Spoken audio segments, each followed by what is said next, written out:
Hello बच्चों, welcome back once again. आज हम फिर से लेके आपके लिए एलपीपी का पार्ट 1 में मैंने बाउंडेड रीजन के बारे में बताया था। इसमें हम अनबाउंडेड रीजन पढ़ेंगे और पार्ट 2 जो आखिरी पार्ट रहेगा। पार्ट 1 पार्ट 2 में लीनियर प्रोग्रामिंग प्रॉब्लम्स का फिनिश हो जाएगा। ठीक है, तो आइए देखते हैं।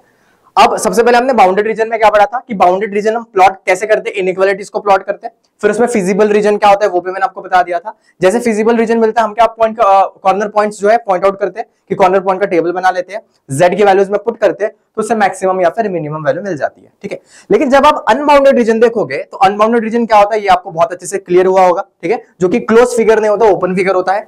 इसमें भी हम इनइक्वालिटीज को प्लॉट करेंगे, फिजिबल रीजन को ड्रॉ करेंगे, कॉर्नर पॉइंट्स भी लिखेंगे, मैक्सिमम मिनिमम वैल्यूज भी लिखेंगे। लेकिन इसमें एक एक्स्ट्रा स्टेप क्या करना होगा कि मैक्सिमम वैल्यू आए कि नहीं वो चेक करना पड़ेगा, और मिनिमम वैल्यू जो आपको मिली है वो मिनिमम वैल्यू है कि नहीं वो भी आपको चेक करना पड़ेगा। मतलब बाउंडेड रीजन में जो मैक्सिमम मिला मिनिमम मिला उसको चेक नहीं करना है, लेकिन अनबाउंडेड रीजन में आपको चेक करना पड़ेगा। ठीक है, अब एक बात मैं बताता हूं, जैसे कि मैंने सीबीएसई की कुछ बुक्स देखी है और स्टेट वाली कुछ बुक देखी है।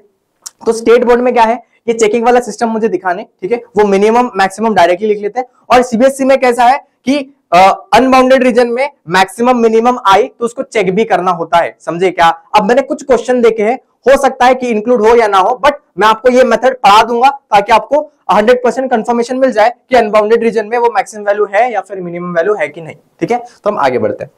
हमारे पास है चेक करने का तरीका। अगर मान के चलो कि z आपका मैक्सिमम आया 5, ठीक है, और आपका z मिनिमम मान के चलो कि आया 2, ठीक है, हम ऐसे ही रैंडम केसेस पकड़ते हैं। तो z आपका मिनिमम आया 2, तो आपको चेक क्या करना पड़ेगा? चेक ऐसे करना पड़ेगा इस इनइक्वालिटी से। अगर z is equal to m आपका मैक्सिमम वैल्यू मिला तो आपको ये इनइक्वालिटी चेक करनी पड़ेगी, z greater than equal to m। तो यहाँ पे z अगर मैक्सिमम आपका 5 आया है मैक्सिमम के केस में, तो z ग्रेटर देन 5 वाली इनइक्वालिटी आपको चेक करनी पड़ेगी। चेक करने का मीनिंग क्या है कि z greater than equal to m आप प्लॉट करोगे आपके फिजिबल रीजन में जो भी आपने ग्राफ ड्रॉ किया होगा, और आपका उसमें से कॉमन पार्ट नहीं आना चाहिए। कॉमन पार्ट बिल्कुल भी नहीं आना चाहिए। अगर कॉमन पार्ट नहीं आएगा तो जाके m आपकी मैक्सिमम वैल्यू होगी। अब ये जो मैंने जो भी बोला यहाँ पे वो आपको बहुत अच्छे से कब समझ में आएगा, जब हम क्वेश्चंस करेंगे। ठीक है, तो यहां पे सिर्फ आपको सुनना है, जब आप क्वेश्चन करेंगे आपको 100% समझ में आ जाएगा। ठीक है, बट स्टिल मैं एक बार फिर से रिपीट करता हूं कि मान के चलो कि आपका z जो है 5 मैक्सिमम आ रहा है, तो मैक्सिमम जैसे आया अगर बाउंडेड रीजन होता तो हमारा फाइनल आंसर ही होता। बट अनबाउंडेड रीजन में अगर z is equal to 5 maximum आ रहा है तो इसको हम चेक करेंगे। अगर मैक्सिमम है तो z ग्रेटर देन 5 लिखना है, अगर मिनिमम है z इज इक्वल टू 2 या फिर z is equal to 5 minimum है तो आपको z लेस देन 5 लिखना है। समझे क्या? जैसे कि m में मैक्सिमम है तो z ग्रेटर देन m लिखोगे, अगर स्मॉल m में मिनिमम है तो z लेस देन m लिखोगे। इसको चेक करोगे, प्लॉट करोगे, कैसे करना होता है वो मैं आपको बता दूंगा। अगर कॉमन पार्ट नहीं आया तो मैक्सिमम होगा, इसमें भी इसका कॉमन पार्ट नहीं आया तो क्या होगा? मिनिमम होगा। मतलब कॉमन पार्ट नहीं आना चाहिए। चेक करने के समय सिर्फ एक फैक्ट दिमाग में रखो कि कॉमन पार्ट नहीं आना चाहिए, मैक्सिमम में ग्रेटर होगा, मिनिमम में लेस देन होगा। ठीक है, इसको अप्लाई कैसे करेंगे, यूज कैसे करेंगे आप बहुत जल्दी ही समझ जाओगे, इसको बस देखते रहो। Solve the LPP graphically, minimize this subject to constraint. ठीक है, तो मेरे पास पहला कंस्ट्रेंट है x greater than equal to 0, y greater than equal to 0। Part 1 में हमने देख लिया कि इन दोनों का मीनिंग क्या होता है। ठीक है, इन दोनों का मीनिंग क्या होता है हमने बहुत अच्छे से देख लिया है। तो पार्ट 1 का वीडियो देख लो अगर नहीं देखा होगा तो। ठीक है, उसमें मैंने बता रखा है कि x greater than 0, y greater than 0 का मतलब क्या होता है। उसका मतलब क्या होता है? सिर्फ फर्स्ट क्वाड्रेंट, मतलब मेरा जो फिजिबल रीजन होगा वो फर्स्ट क्वाड्रेंट में लाई करेगा, इतना पता है। तो इसका मीनिंग हमें ऑलरेडी पता है। अब हम इसको प्लॉट करते हैं। x is equal to 0 put करूंगा तो y की वैल्यू क्या आएगी? y की वैल्यू आएगी 3। y is equal to 0 put करूंगा, y is equal to 0 put करूंगा तो x आएगा मेरा 3/2, तो आएगा 3/2, 0 दैट इज 1.5, 0। तो यहाँ पे आएगा कहीं पे 3/2, 0 दैट इज 1.5, 0, और दूसरा आएगा 0,3, मतलब यहां कहीं आएगा 0,3, और ये मेरी स्ट्रेट लाइन आएगी।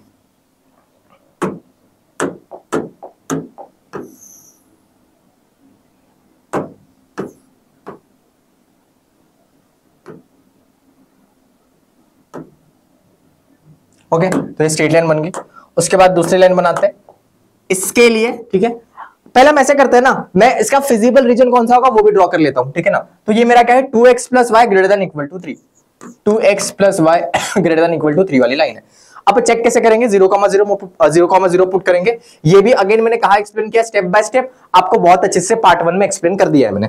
तो 0,0 पुट करेंगे तो 0 plus 0 greater than equal to 3, 0 greater than equal to 3। क्या ये ट्रू है? नहीं भाई, 3 बड़ा होता है ना, 0 थोड़ी बड़ा होता है, तो ये फॉल्स है। ठीक है, इसका मतलब मेरा रीजन ओरिजिन में लाई करेगा क्या? नहीं लाई करेगा, क्योंकि अगर ओरिजिन में लाई करता तो ये ट्रू आना चाहिए था, बट ओरिजिन इसमें सेटिस्फाई कर ही नहीं रहा। ओरिजिन सेटिस्फाई कर ही नहीं रहा तो नीचे वाला एरिया नहीं आएगा, ऊपर वाला एरिया आएगा, अवे फ्रॉम ओरिजिन।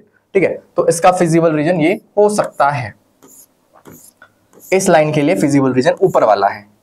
ठीक है, अब इस क्वाड्रेंट में हम नहीं जा सकते, जो मैंने यहां पे लाइंस बनाई है, इस क्वाड्रेंट में हम बिल्कुल नहीं जा सकते। क्यों नहीं जा सकते? क्योंकि x greater than equal to 0 है और y भी क्या है? y भी मेरा ग्रेटर देन इक्वल टू 0 है, y भी ग्रेटर देन इक्वल टू 0 है। इसका मतलब मेरा जो फिजिबल रीजन होगा वो सिर्फ फर्स्ट क्वाड्रेंट में ही लाई करेगा। समझे क्या इसका मतलब? तो आपको पता होगा। अब हम दूसरी लाइन ड्रॉ करते हैं। क्या है? x plus 2y greater than equal to 6। x is equal to 0 put करोगे तो y कितना आएगा? 3 आएगा। y is equal to 0 put करोगे तो x कितना आ जाएगा? 6 आएगा। मतलब 6,0, तो 6,0 मेरा यहां कहीं लाई करता है, और दूसरा है 0,3, मतलब यहां पे 0,3, तो पॉइंट ऑफ इंटरसेक्शन मिल गया है ना, तो ये 0,3 है मेरा, 0,3। तो यहां से भी और एक लाइन ड्रॉ करेंगे, 0,3 और ये है 6,0। तो ये भी मैंने स्ट्रेट लाइन, ये स्ट्रेट लाइन नहीं दिख रही ना, मैं स्ट्रेट लाइन अच्छे से बना लेता हूं।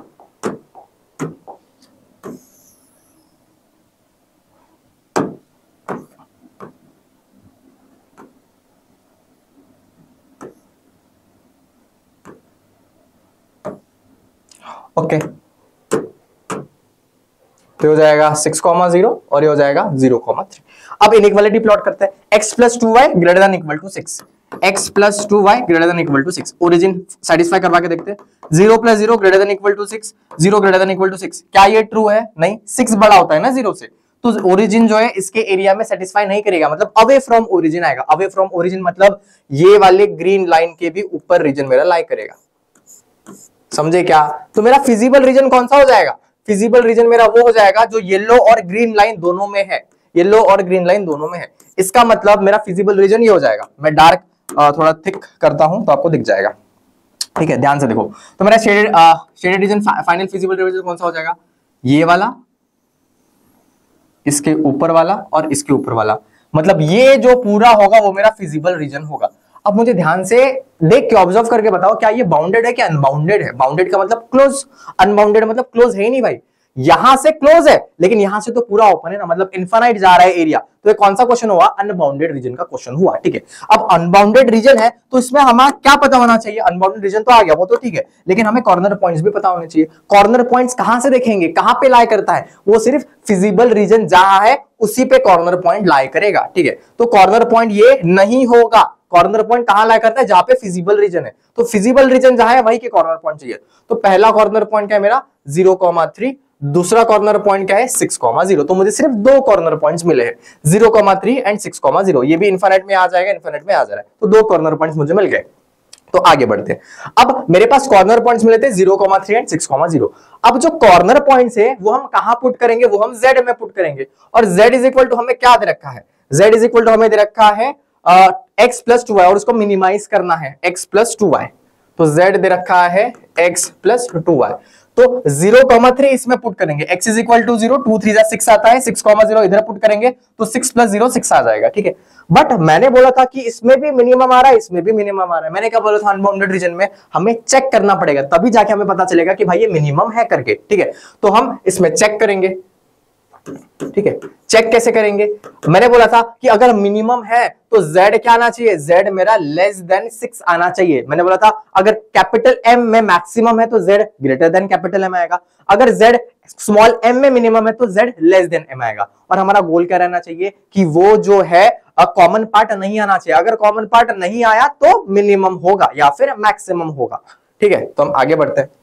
हमारा कुछ ऐसे ग्राफ बना था। ठीक है, और हमें z इज इक्वल टू ये दे रखा है, और मिनिमम चेक है कि नहीं वो चेक करने के लिए क्या होता है? z less than m।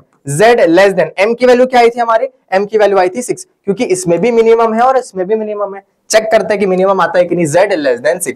अब z इज इक्वल टू कौन सी लाइन है वो आपको चेक करना है। ठीक है, z इज इक्वल टू कौन सी लाइन है वो चेक करते हैं। अब यहाँ पे z is equal to x plus 2y है, लेकिन ये क्वेश्चन में एक अच्छी बात ये है कि x प्लस 2y यहाँ पे भी दे रखा है और x प्लस 2y यहाँ पे भी दे रखा है। इसका मतलब z is equal to x plus 2y वाली सेपरेट लाइन हमें बनानी नहीं पड़ेगी, मतलब ग्राफ में और ज्यादा दिमाग हमें बिल्कुल नहीं लगाना पड़ेगा। जो हमारी x प्लस 2y वाली लाइन है यही वाली लाइन होगी आई गेस, है ना। तो ध्यान से देखो, x plus 2y equal to 6 वाली लाइन देखते हैं। तो x z क्या है मेरा, x plus 2y less than 6। अब ये वाला जो इक्वेशन है वो इधर प्लॉट करेंगे और इसका जो रीजन होगा और ये जो हमारा फिजिबल रीजन जो है, दोनों में कुछ भी कॉमन नहीं आना चाहिए। मैं फिर से एक बार रिपीट करता हूं, सब कुछ हमने किया, सब कुछ करने के बाद हमारा ये वाला जो रीजन है वो क्या आया, ये वाला रीजन हमारा कॉमन आया। ठीक है, ये वाला रीजन हमारा कॉमन आया, ये वाला नहीं आएगा ना, फर्स्ट क्वाड्रेंट में होगा सिर्फ हमारा रीजन। ओके, तो हमारा फर्स्ट फिजिबल रीजन ये कॉमन आया, मिनिमम है तो हम चेक क्या करेंगे कि z लेस देन m, मतलब z लेस देन 6, जिसमें मिनिमम आ रहा है वो वैल्यू पुट करेंगे z लेस देन 6।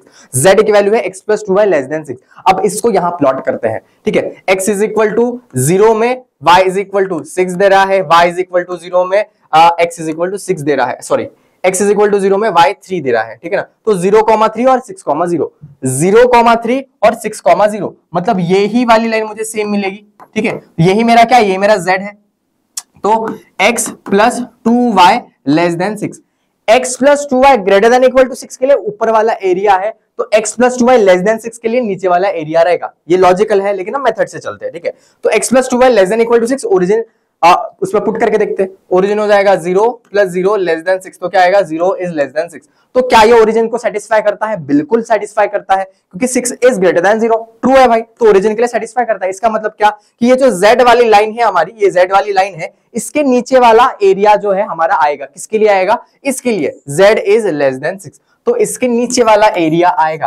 तो आप मुझे बताओ क्या कुछ कॉमन पार्ट आ रहा है? किसके बीच में कॉमन पार्ट बेटा?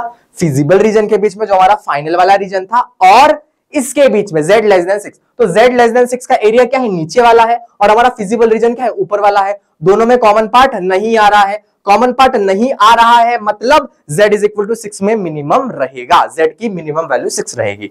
समझे क्या? तो कॉमन पार्ट नहीं आना चाहिए, इसका मतलब मिनिमम वैल्यू होगा।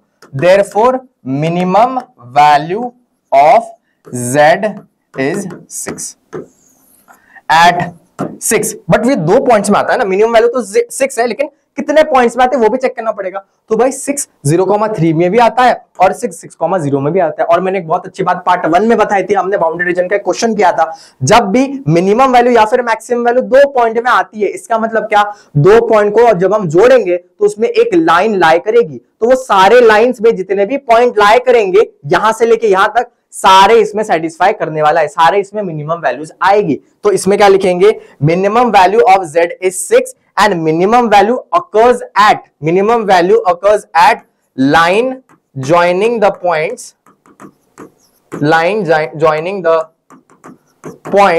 0,3 एंड 6,0, मतलब इनफाइनाइट पॉइंट्स में इसकी मिनिमम वैल्यू आएगी, और मिनिमम वैल्यू क्या रहेगी, हमेशा 6 रहेगी। समझे क्या? तो 0,3 ये है, 6,0 ये है, 0,3 में मिनिमम आता है, 6,0 में भी मिनिमम आता है, लेकिन ये जो लाइन है इसके बीच में जितने भी पॉइंट्स रहेंगे उन सारे पॉइंट्स में भी मिनिमम वैल्यू आएगा, that is minimum value is 6। I hope so बेटा आपको क्लियर हुआ होगा। मैं एक बार रिसमराइज करता हूं। अनबाउंडेड रीजन था, एक इनइक्वालिटी प्लॉट किया, पॉइंट ऑफ इंटरसेक्शन निकाला और उसको z में पुट किया। z में जैसे पुट किया तो हमें मिनिमम वैल्यू मिली कि भाई मिनिमम वैल्यू 2 है। अनबाउंडेड रीजन में हमें चेक करना होता है, मिनिमम वैल्यू है तो क्या आएगा, z less than 6, minimum value तो z लेस देन 6 आएगा। तो इसका प्लॉट हमने यहां ड्रॉ करा, और लकीली z की जो इक्वेशन थी और जो गिवन इक्वेशन थी वो दोनों सेम थी, तो मुझे z की अलग से ग्राफ ड्रॉ नहीं करना पड़ा, मेरे पास लाइन जो है ऑलरेडी ड्रॉ हुई थी। ठीक है, तो z plus x plus 2y less than 6 का मैंने एरिया देखा कहां है, तो इसका एरिया नीचे है और हमारा जो फिजिबल रीजन आया था वो ऊपर है, दोनों में कॉमन कुछ भी नहीं है, इसका मतलब मेरा मिनिमम एग्जिस्ट करेगा एट z की वैल्यू 6। ठीक है, कौन से पॉइंट में, इनफाइनाइट पॉइंट में, ज्वाइनिंग कौन से पॉइंट, ज्वाइनिंग पॉइंट 0,3 एंड 6,0। हम नेक्स्ट इसमें पढ़ेंगे अभी। ठीक है,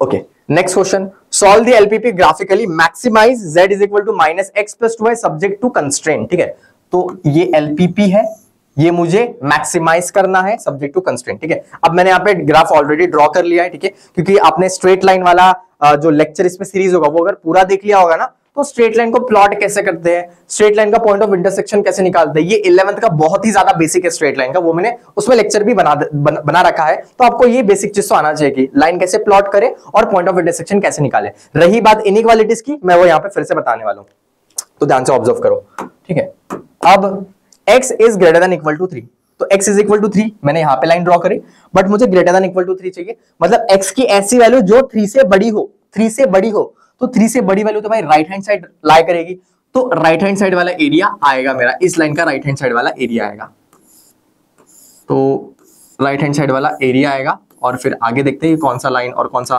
पॉइंट ड्रॉ करना है, तो ये तो मेरा x के राइट हैंड साइड वाला हो गया, तो पहला प्लॉट ड्रॉ कर दिया। दूसरा है x plus y less than equal greater than equal to 5, check करते हैं x plus y greater than equal to 5 वाली लाइन कौन सी है, x plus y greater than equal to 5 वाली लाइन मेरी ये है, ऊपर वाली लाइन, ये जो लाइन दिख रही है ना व्हाइट वाली लाइन वो है। अब चेक करते हैं ओरिजिन में, तो 0 प्लस 0, दूसरा पेन यूज कर लेता हूं, 0 plus 0 greater than equal to 5, 0 greater than equal to 5, क्या 0 और 5 में से 0 कभी बड़ा हो सकता है, बिल्कुल बड़ा नहीं हो सकता। इसका मतलब क्या इसमें ओरिजिन सेटिस्फाई करेगा, ओरिजिन सेटिस्फाई नहीं करेगा। इसका मतलब इस लाइन का जो एरिया है वो ओरिजिन की तरफ होगा क्या, नहीं होगा। ओरिजिन की तरफ क्यों नहीं होगा, क्योंकि ओरिजिन में सेटिस्फाई नहीं करता है, इसलिए अवे फ्रॉम ओरिजिन होगा, तो इसका जो एरिया है वो ऊपर लाई करेगा, तो इसका जो फिजिबल रीजन है वो ऊपर लाई करेगा।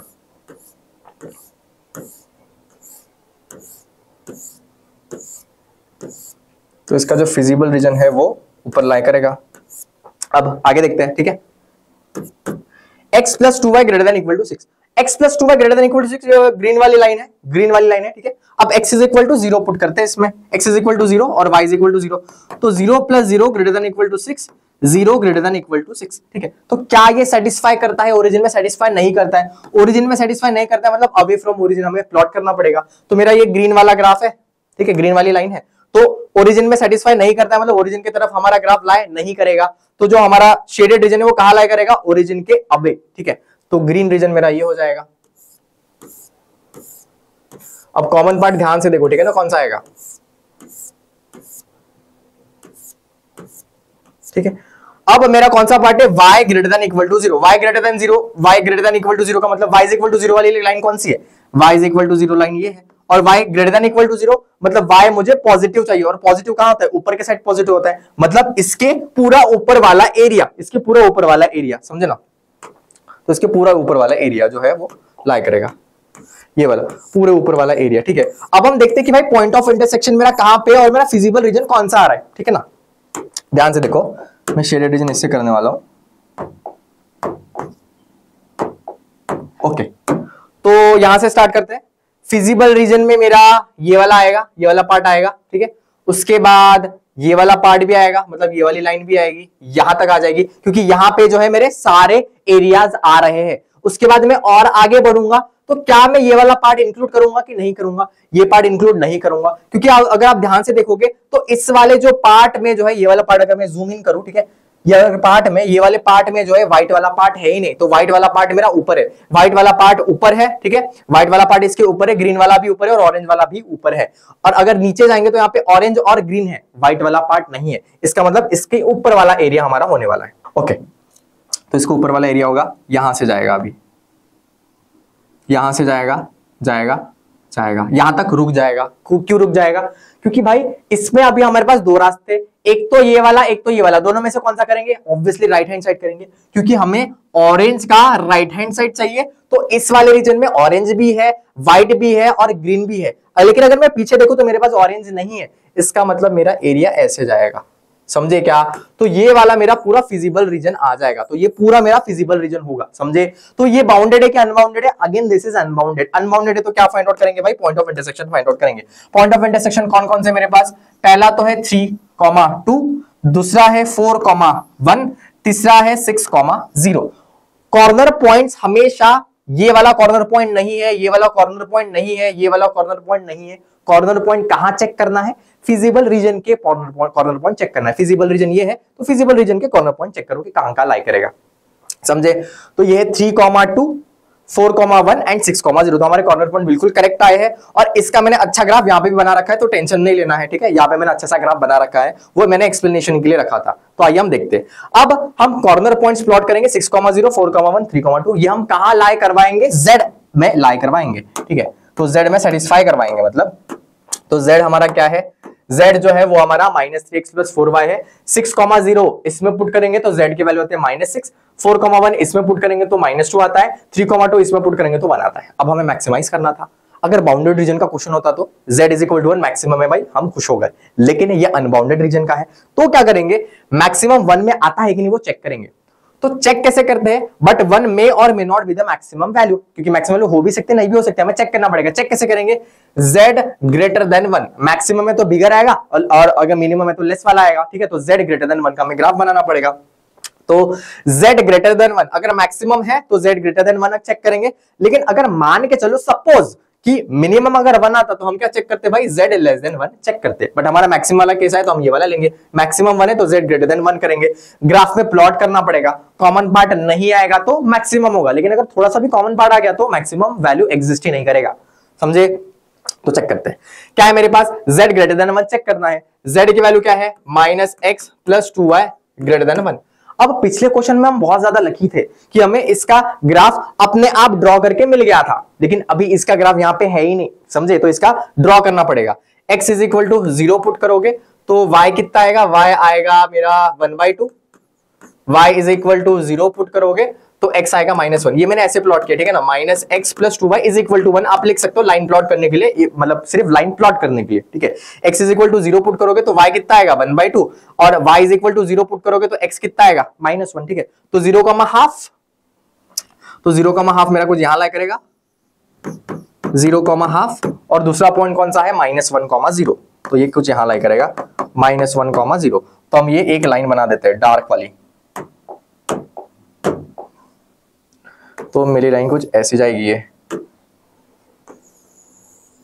ऐसे कुछ मेरी लाइन जाएगी। ये वाली लाइन कौन सी लाइन है, ये वाली लाइन है, कौन सी, z greater then 1, z greater then मतलब -x + 2y ग्रेटर देन 1, ठीक है। तो ये जो लाइन है, इस लाइन का नाम है -x + 2y is equal to 1। अब हम क्या करेंगे, अब हम इनइक्वालिटी चेक करेंगे, ठीक है। इनइक्वालिटी किसके रिस्पेक्ट में, ओरिजिन के रिस्पेक्ट में, ठीक है।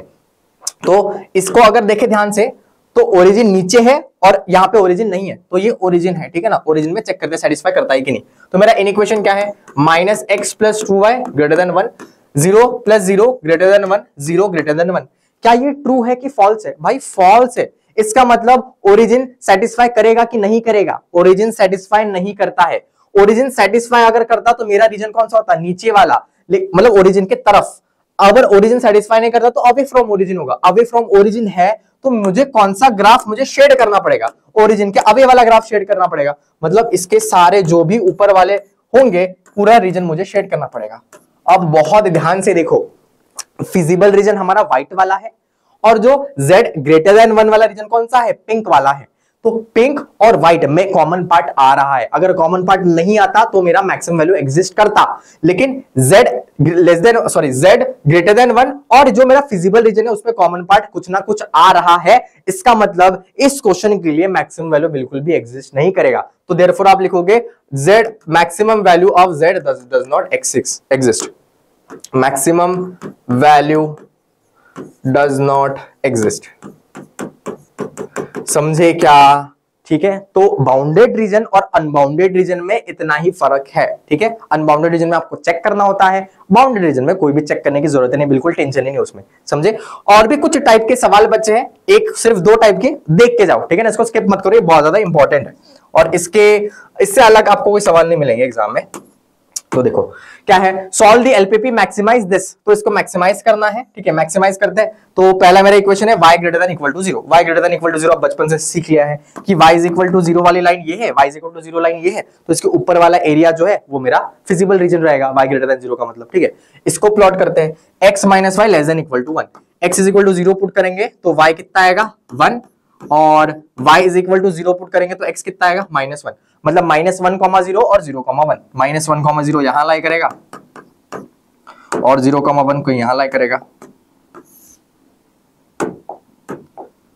0,1 मेरा यहां लाई करेगा। इस लाइन को मैं और एक्सटेंड कर देता हूं, ठीक है। 0,1 और -1,0। इस लाइन की इक्वेशन क्या है, इस लाइन की इक्वेशन ये है x - y is equal to -1। Origin satisfy करता है कि नहीं वो भी चेक कर लेते हैं, ठीक है। इसमें ओरिजिन पुट करो तो आ जाएगा 0 -0 less than equal to -1, 0 less than equal to -1। तो 0 और -1 में कौन बड़ा होता है, 0 बड़ा होता है, लेकिन यहाँ पे आया क्या -1 बड़ा आया। इसका मतलब ओरिजिन इसमें सेटिस्फाई करता है क्या, ओरिजिन सेटिस्फाई नहीं करता है। ओरिजिन सेटिस्फाई नहीं करता है तो एरिया ओरिजिन की तरफ रहेगा क्या, नहीं रहेगा, मतलब अवे फ्रॉम ओरिजिन रहेगा। तो इसका जो फिजिबल रीजन है वो ऊपर लाई करेगा, ठीक है, इसका feasible region away from origin lie करेगा। अब क्या करते हैं, x minus y greater than equal to 0, x minus y greater than equal to 0। तो अगर मुझे क्या बोलते हैं स्ट्रेट लाइन प्लॉट करनी है तो मैं क्या करूंगा, x minus y is equal to 0, y is equal to x। y is equal to x वाली लाइन कौन सी होती है, y is equal to x वाली लाइन भाई ये वाली होती है जो ओरिजिन से पास करते हैं और 45 डिग्री में होती है, ठीक है ना, ये तो पता ही होगा। y is equal to mx, तो m1 है तो थीटा जो 45 डिग्री होगा। या फिर आप ग्राफ में ड्रॉ करोगे ना 1,1 2,2 ऐसे पॉइंट भी आप प्लॉट कर सकते हो, 0,0 इसको जोड़ोगे तो ये वाली लाइन ही आ जाएगी, समझे। अब इसके लिए पॉइंट कौन सा होगा वो चेक करते हैं। अब x minus y greater than equal to 0 है तो इस वाले पॉइंट में क्या हम ओरिजिन पुट करके चेक कर सकते हैं, चेक नहीं कर सकते। कैसे चेक नहीं कर सकते, 0 पुट करो, 0 minus 0 greater than equal to 0, 0 greater than equal to 0, कुछ मिलता ही नहीं, ठीक है। तो मैं क्या करूंगा, जानबूझ के यहाँ पे मेरा कोई पॉइंट पड़ा होगा 1,0 तो मैं इसमें 1,0 चेक करता हूं। x minus y greater than equal to 0 के लिए 1,0 चेक करता हूं। तो 1 minus 0 greater than equal to 0, तो 1 ग्रेटर देन इक्वल टू 0। तो क्या ये सेटिस्फाई करता है, 1 और 0 में से कौन बड़ा है, 1 बड़ा है और मेरा आ भी रहा है, इसका मतलब 1,0 पॉइंट सेटिस्फाई करता है। सेटिस्फाई करता है तो इसका एरिया 1,0 के तरफ होगा ना कि अवे होगा, तो 1,0 के तरफ होगा।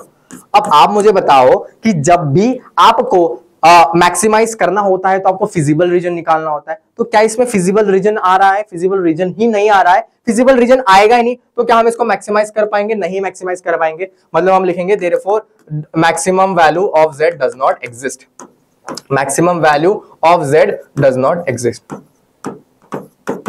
समझे क्या। तो मैक्सिमम वैल्यू z की है ही नहीं इस पर्टिकुलर कंस्ट्रेंट के लिए, समझे। अब बस आखिरी टाइप का सवाल बचा है जो कि आखिरी है, उसके बाद आप लेक्चर को ओवर कर सकते हैं, ठीक है। अब इस वाले पर्टिकुलर क्वेश्चन में क्या होता है ना, आपको ग्राफ ड्रॉ नहीं करना है, ग्राफ ऑलरेडी दिया रहेगा, ग्राफ को देख के आपको इक्वेशंस बनानी है, इक्वेशंस बनानी है वो भी इनइक्वालिटीज वाली, ठीक है ना। तो ध्यान से चेक करो, बहुत ध्यान से देखो इसको। तो सबसे पहला मेरे पास है x minus 2y, x minus 2y और इक्वल टू है, और इक्वल टू के बाद है 0। आपको ये बताना है कि भाई ये ग्रेटर देन होगा कि लेस देन होगा। इसका एक बहुत ही सिंपल तरीका होता है जो मैं यूज करता हूं, ध्यान से देखो, ठीक है। अब ये वाली जो लाइन है वो खुद ओरिजिन से पास करती है, तो अगर मैं ओरिजिन इसमें पुट करूंगा तो मुझे कुछ भी नहीं मिलेगा कि अवे फ्रॉम ओरिजिन है कि टुवर्ड्स द ओरिजिन है, क्योंकि वो खुद ओरिजिन से पास कर रहा है। तो मैं क्या करूंगा, इस लाइन के लिए यहाँ पे एक पॉइंट मिलेगा, कोई भी पॉइंट ले लो 1,0, ठीक है, 1,0 ले लो। यहाँ पे मेरा 1,0 जो है सेटिस्फाई करेगा, तो 1,0 इसमें सेटिस्फाई करता है कि नहीं वो चेक करते हैं, ठीक है। तो 1 माइनस 2 0 और यहाँ पे कुछ भी नहीं लिखेंगे, question mark 0, question mark 0, 1 minus 0 0, ठीक है। तो अब मैं यहाँ पे भी क्वेश्चन मार्क लिखूंगा, ध्यान से देखो मेथड, ठीक है ना। मैंने क्या बोला कि ये वाली लाइन है, ये वाली लाइन में इनइक्वालिटी कौन सी आएगी ये हमें नहीं पता, और हम इनइक्वालिटी किससे चेक करते हैं, वो वाले मेथड से, ओरिजिन पुट करके। लेकिन ये खुद ओरिजिन से पास करे तो ओरिजिन तो पुट नहीं कर सकता, मुझे कोई और पॉइंट पुट करना पड़ेगा। हमने पिछले क्वेश्चन में भी वैसे किया है, ठीक है। तो कोई और पॉइंट मतलब 1,0 पुट करके देखते हैं, ठीक है। 1,0 पुट किया मैंने, तो आया 1 minus 0 question mark 0 1 question mark 0। अब यहाँ पे ग्रेटर देन साइन आएगी कि लेस देन साइन आएगी वो सोचते हैं, ठीक है। तो ये वाली जो लाइन है, ये वाली जो लाइन है, मुझे फिजिबल रीजन ऊपर वाला चाहिए। फिजिबल रीजन कौन सा चाहिए, ऊपर वाला, क्योंकि इस फिजिबल रीजन के लिए मुझे इक्वेशन लिखनी है। तो इसका लाइन का जो फिजिबल रीजन होगा वो नीचे लाई करना चाहिए, क्या नीचे लाइन नहीं करना चाहिए। जब नीचे लाइन नहीं करना चाहिए तो क्या 1,0 इसमें सेटिस्फाई करना चाहिए, सेटिस्फाई नहीं करना चाहिए। 1,0 सेटिस्फाई नहीं करना चाहिए, मतलब यहाँ पे इनइक्वालिटी हमारी गलत आनी चाहिए। इनइक्वालिटी गलत मतलब 0 ग्रेटर देन 1 आना चाहिए, 0 ग्रेटर देन 1 आना चाहिए, मतलब 0 ग्रेटर देन 1 माइनस 0 आना चाहिए, 0 ग्रेटर देन 1 माइनस 0 आना चाहिए, मतलब 0 greater then x minus 2y आना चाहिए। समझे क्या, मैं फिर से एक बार एक्सप्लेन करता हूं। x माइनस 2y है, ठीक है, x minus 2y question mark 0, इसके बीच में इनइक्वालिटी हमें बतानी है कि क्या होगी, राइट द इनइक्वालिटीज। तो 0,0 से पास करता है, तो 0,0 तो हमें बता नहीं सकेगा कि अवे फ्रॉम ओरिजिन है कि टुवर्ड्स द ओरिजिन है, क्योंकि वो ओरिजिन से पास करता है। तो मैंने क्या किया, कोई भी एक रैंडम पॉइंट ले लिया जो मेरे लिए इजी लग रहा है, मैंने लिया 1,0, 1,0 इसमें पुट किया, 1 माइनस 0 0 1 माइनस 1 0। अब इनइक्वालिटी कौन सा है कि वो मैंने सोचा, कैसे सोचा, ध्यान से देखो। दिस इज लाइन, मेरा जो फिजिबल रीजन है वो ऊपर होना चाहिए, इसका मतलब 1,0 के फ्रॉम टुवर्ड्स 1,0 नहीं होना चाहिए। 1,0 में मेरा रीजन लाइन नहीं करना चाहिए, मतलब 1,0 इसमें सेटिस्फाई नहीं करेगा, सेटिस्फाई नहीं करेगा, इसका मतलब ये वाला वैल्यू मेरी गलत आनी चाहिए। तो 0 ग्रेटर देन 1, क्योंकि सेटिस्फाई नहीं कर रहा है, सेटिस्फाई नहीं करेगा ना, तभी तो 0 1 से बड़ा आएगा। बट रियलिटी में 0 1 से बड़ा होता है क्या, नहीं होता है, 1 बड़ा होता है ना, तो हमारा आंसर गलत आना चाहिए। इसका मतलब 1,0 इसमें सेटिस्फाई नहीं करना चाहिए। तो 1,0 इसमें सेटिस्फाई नहीं करना चाहिए। 1,0 कब नहीं सेटिस्फाई करेगा? जब हम ये वाली इनइक्वालिटी लिखेंगे। तो 1 - 0 less then 0, 1 - 0 less then 0, 1 is less than 0, जो कि पॉसिबल ही नहीं है। तो इसमें इनइक्वालिटी, पहली इनइक्वालिटी हमारी आ गई x - 2y less than equal to 0, यही पहली इनइक्वालिटी। अब हम ये वाली इनइक्वालिटी देखते हैं, x इज इक्वल टू 2। अब x इज इक्वल टू 2 यहां पे है, x इज इक्वल टू 2 के राइट हैंड साइड मुझे रीजन चाहिए, तभी मेरा फिजिबल रीजन आएगा। तो x प्लस 2 का राइट हैंड साइड वाला रीजन चाहिए, लेफ्ट हैंड साइड वाला नहीं चाहिए। तो x और 2 के बीच में कौन सी इनइक्वालिटी आएगी वो चेक करते हैं, ठीक है। अगर मैंने x less than equal to 2 लिखा तो 2 से छोटी वैल्यूज आएगी, लेकिन मुझे 2 से बड़ी वैल्यू चाहिए, तो x मेरा 2 से हमेशा बड़ा रहेगा। तो x greater than equal to 2 मेरी दूसरी इनइक्वालिटी मिल गई। पहली ये मिली, दूसरी ये मिली। अब इसके बारे में सोचते हैं, ये क्या है, x plus y is equal to 9। Again ये वाली मेथड फॉलो करेंगे, x plus y is equal to है, इज इक्वल टू की जगह इनइक्वालिटी आएगी, कौन सी आएगी नहीं पता, तो मैंने लिखा 9, ठीक है। अब मैं क्या करूंगा, ये वाली लाइन के लिए कौन सा पॉइंट चेक करूंगा भाई, ओरिजिन, जो कि मेरा बहुत फेवरेट ओरिजिन है, क्योंकि जल्दी से पॉइंट दे देते हैं ना, तो ओरिजिन चेक करते हैं। तो 0 + 0 इनइक्वालिटी पता नहीं कौन सी आएगी, 0 इनइक्वालिटी पता नहीं कौन सी आएगी। अब कौन सी आएगी वो हम डिसाइड करेंगे। कैसे डिसाइड करेंगे, this is line and that is origin, ठीक है। तो इस लाइन का जो मेरा फिजिबल रीजन होगा वो ऊपर आना चाहिए कि नीचे आना चाहिए? भाई इसका नीचे आना चाहिए, नीचे आना चाहिए, इसका मतलब ओरिजिन सेटिस्फाई करना चाहिए। ओरिजिन सेटिस्फाई करने का मतलब क्या है, इस लाइन में ओरिजिन सेटिस्फाई कब करेगा, जब मेरी 9 की वैल्यू बड़ी आएगी, मतलब ट्रू वैल्यू आएगी, मतलब ट्रू आना चाहिए, फॉल्स नहीं आना चाहिए, सही आंसर आना चाहिए। तो इसका मतलब मेरी इनइक्वालिटी ये हो जाएगी, क्योंकि x plus y less than equal to 9 के लिए मेरा टूवर्ड्स द ओरिजिन हम शेड करने वाले। कैसे, 0 + 0, 0 + 0, 0 और 9 में कौन बड़ा है, 9 बड़ा है। इसका मतलब 0,0 इसमें सेटिस्फाई करता है, 0,0 इस पर्टिकुलर इक्वेशन में सेटिस्फाई करता है, मतलब हम टूवर्ड्स द ओरिजिन वाला रीजन शेड करेंगे। समझे क्या? अगर ये वाला पार्ट नहीं समझोगे ना, मैं आपको रिक्वेस्ट करता हूं कि इसको फिर से रिवॉच करिए, समझे क्या, क्योंकि बहुत इंपॉर्टेंट क्वेश्चन है और ये क्वेश्चन ज्यादा मार्क के लिए नहीं आता है, बट आ सकता है। जैसे कि आप केस स्टडी, वो केस बेस्ड स्टडी होता है ना, तो उसमें 1-2 मार्क का भी आ सकता है, और जो मैंने बाउंडेड रीजन अनबाउंडेड रीजन का इक्वेशन बनाते प्लॉट करते वो 5 मार्क्स का भी आपको मिलेगा। समझे क्या? तो मैंने आपको सारा जो है दोनों पार्ट में कवर करवा दिया, जितने भी टाइप ऑफ क्वेश्चन होते हैं, बाउंडेड रीजन अनबाउंडेड रीजन के, इनफाइनाइट पॉइंट्स वाले भी, ठीक है। तो आई होप सो आपने जो है नोट्स बनाए होंगे, क्योंकि इसमें नोट्स बहुत इंपॉर्टेंट है और क्वेश्चन आपको जरूर प्रैक्टिस करना है। अगर कुछ डाउट आता है तो आप हमें जो है इंस्टाग्राम में मैसेज कर सकते हैं, मैं ट्राई करूंगा आपको रिप्लाई दूं। तो आई होप सो आज के वीडियो से आपको बहुत कुछ सीखने मिला होगा। मिलते हैं जरूर नेक्स्ट वीडियो में।